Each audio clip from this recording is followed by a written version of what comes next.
که چېرته ته د بد نظر نه او د جادو نه بچ کېدل غواړې نو دا بیان بالکل تا صحیح کلیک کړی دی. راځئ چې ټولې په شریکه باندې دا بیان واورو چې نظر لګېده حق دی.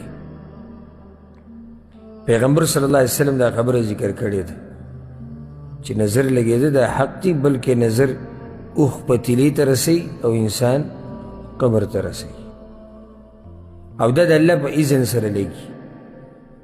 و داسې کسان به هم ویني چې هغه نظره نه شي، معنی دی چې الله نه دي غوښتلي، او داسې به ویني چې هغه نظره شي بس د الله غوښتلي. نو بیا د دې نه د بچ کېدو لار هغه دا شرعي دمونه دي،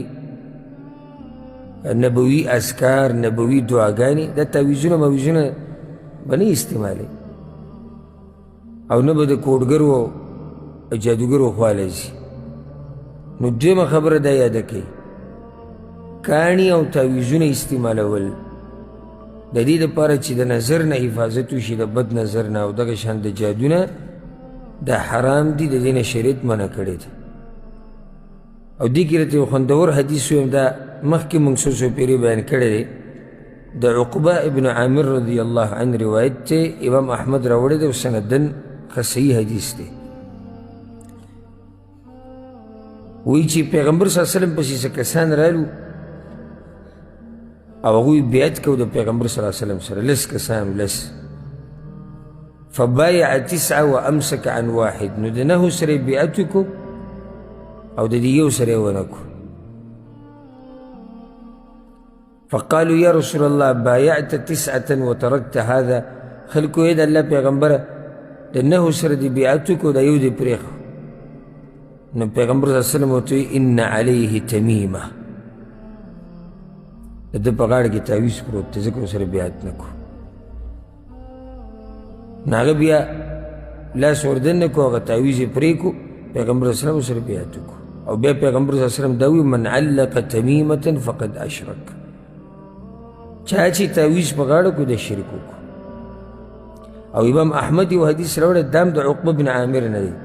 پیغمبر صلی الله علیه وسلم من تعلق تمیمة فلا اتم الله له ومن تعلق ودعة فلا ودع الله له.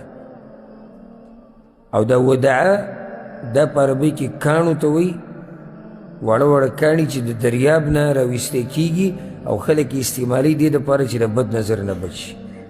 پیغمبر صلی الله علیه وسلم چې څوک دا کاڼي استعمالوي، الله دې هغه په خپل مقصد کې نه کامیابوي. نو دا د شرک په زمره کې راځي. اوس که څوک دا وایي چې تعویز کې قرآن او اذکار او دعاګانې، نو بیا حرام په زمره کې راځي، ځکه چې قرآن دې دپاره نه چې ته غاړې ته اچي.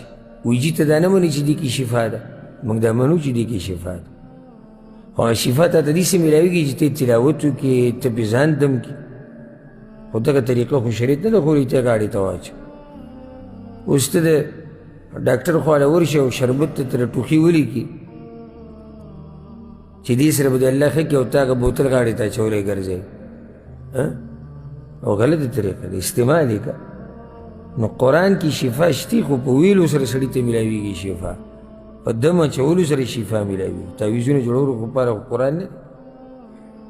او هر چې دغه دي دا اوتې بوتې چې پکې لیکلي، نو دغه خو حرام او د شرک په زمره کې هم راتلی شي چې کله پکې شرکي الفاظ.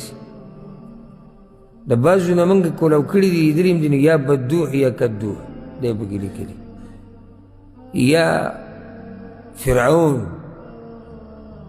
ته پکې آواز کړي، او یا حامان او یا قارون. دا خو سپا شرک دی.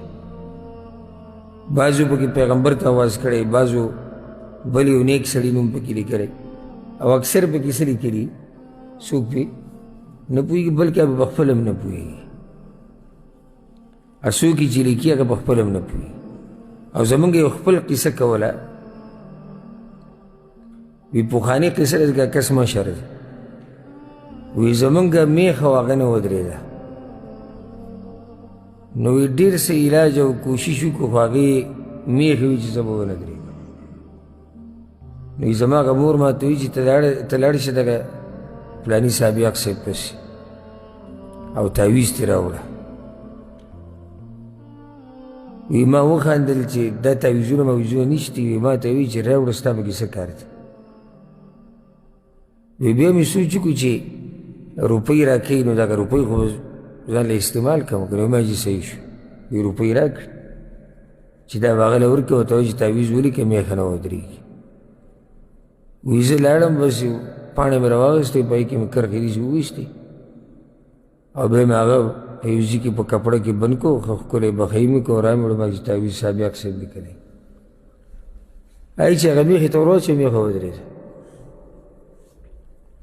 وی ما ته وایي چې ګستاخه ودرېده ته وایي چې د سابق صاحب تعویض کار نه کوي.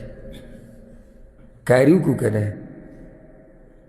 نو بیا ورته به ووایي چې دا خو ما لیکلی دی هغه سابق صاحب نه دی دا خو کور کې دننه ځان له سابق صاحب ناست دی. نو دا خلک دې خبرې هم نه دي چې څه پکې دي او څه نه دي. او د الله امتحاني لکه الله یې ښه په فتنه کې ور واچوي چې دوی یو کار دپاره ورغلي الله ول هغه کار څه کړي هغه ول وکړي نو ښه په فتنه کې ور واچوي او ښه په امتحان راشي. نو اکثرونه دغه تعویض چې لیکلی هغه به په خپل هم نه وي پوه چې دې کې دننه څه دي. ضرور وایي چې اوس دغه به څنګه ختموو تعویض ختمولو طریقه دا دی چې پرېږه که غوټې پکې کولاوې که لکه اکثر دا کوډګر جادوګر دوی څه ورکوي دوی غوټې ورکوي. دا غوټې موټې به ته کولاو کې په قینچۍ یې پرېږه وړګه که یا یې وشله او یا یې ویسېږه چې هر څه ورسره کوې او مه هېرېږه په الله باندې ښه مضبوط یقین ساته او موحد نه هېرېږي دې ځای کې. او دا ګورې داسې اسان کار هم نه دی ګورې ځکه چې بعض د موږ خبر یو غټې غټې خبرې به کوې خو چې تعویض اوس د چا د غاړې نه لرې کوي نو په خپله هم لاسونه رپېږي چې داسې نه چې څه نقصان رانه کړي. نو پوه شه چې توحید خالص نه دی. دلته چې د لاس ورپېږدو نو توحید خالص نه صرف د خولې خبره وه. ستا لاس ولې ورپېږدو ته خو دا وایي چې زموږ په الله یقین دی او چې څه کې الله کې نو دلته ولې ستا لاس رپېږي بیا دلته څه کېږي. یو کس یو ورځ ما سره ملاو شو په یو ځای کې نو د هغه په دې غاړه کې تعویض پروت نو ما پوه کړو ما دا نشته. وایي ستا دا مسله ما مخکې مې اورېدلې وه ښه مطمئن کړم نو ما دا لرې کوو یېرېږم. ما ته وي د لرې کولو مې څو څو پیرې کوشش کړی خو یېرېږم. خو هغه ته بیا هم ګناه نه وه ځکه چې نه وې د دې جاخونې چې روځي نو دا کیسې به کړي. نو ما ته را دې خوښ چې را دې خوښ ما دغه شانه تار وشله داسې داسې دا تعویض مې راواخېست نو ما زه به روغرمټ ولاړ یم ته مې روغرمټ ولاړ هېڅوک نشته مه یېرېږه. هر څه د الله په لاس کې تعویض به موږ ته څه وکړي هېڅ پکې هم نشته.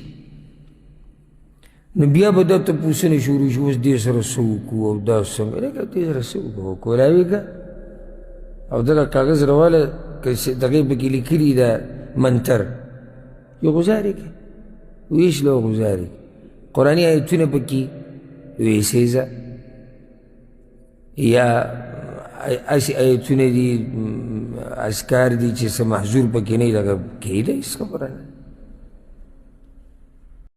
دا و د شیخ صاحب قیمتي او بهترین بیان چې تاسو واورېدلو.